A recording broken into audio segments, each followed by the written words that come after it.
Hey everyone, Julian here, and today I'm going to be showing something a little bit different and showing you how to make this dubstep bass.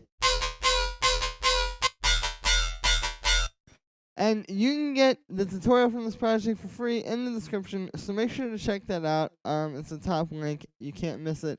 And yeah, let's dive in. So this is a pretty simple sound. It's mostly based on FM and a little bit of comb filtering. But yeah, I'm just gonna dive in. So the first thing we have here are two oscillators. They're both on basic shapes. The first one is at 0 octaves and 0 semitones, and the second one is at 3 octaves and 7 semitones. The second one, the volume is also turned off. I'm just using it for the FM. And essentially what we have going on here is these two are, just doing some simple FM. I have the LFO1 on a few different parameters. As you can see, I have it on the FM from B, so it's basically modulating the FM amount on oscillator A from oscillator B, if that makes any sense. I have it on the level of oscillator A, so it's just kind of like, making it go with that pattern. And then I have it on the sync of oscillator B. So oscillator B is pretty simple.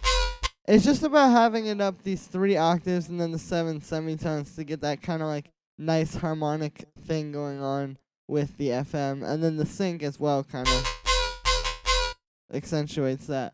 I also have the sub oscillator over here. I just have it on direct out, so it's not actually going through any of these effects. And that's just kind of like to ground the sound a little bit, because I'll show you what happens when we turn it off.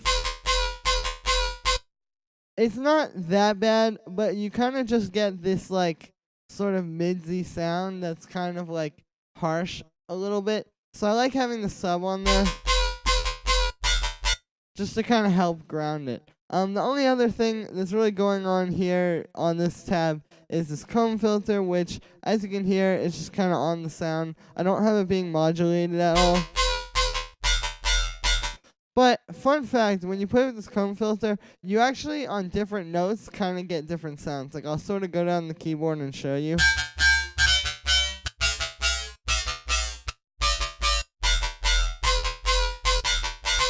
Like, you can hear the difference between F and F sharp there. And it's because of the way this comb filter is sort of set. If you look at it, you can see there's kind of like different peaks in different areas and different, the harmonics are kind of like scattered. And that's what causes this. It's just when you play in certain frequency ranges, it hits on certain things that are in that comb filter, if that makes any sense.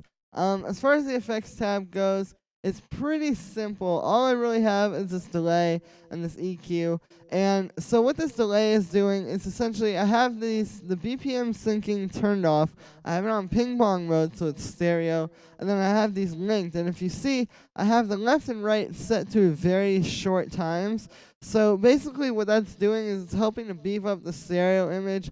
And also, it's just adding this kind of like metallicness to the sound. I'll show you. Here's with it.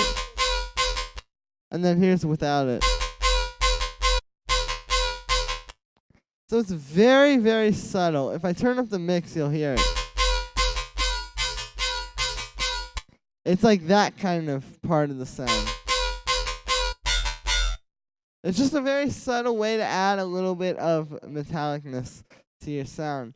And then the only other thing I have going on here is this EQ, which is just boosting up some high end and then cutting a little bit around like, around like 200. It says 210 hertz.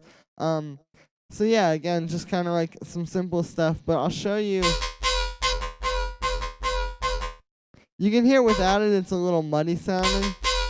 And then when I bring it in, it kind of just brings everything together. So yeah, that's pretty much it. I mean, like I said, it's just about using these simple basic shapes, waveforms. I really like the way it sounds when you use a saw wave with a square wave. I think it sounds pretty cool. You could also use like a square wave with a square wave. And you get kind of a cool effect. You can do like a sine wave. It's just a matter of just kind of playing around with it. But yeah, so that's going to be it for today, guys. Make sure to get the preset from this video in the description. Like I said, it's free. And I will see you guys again tomorrow with another tutorial.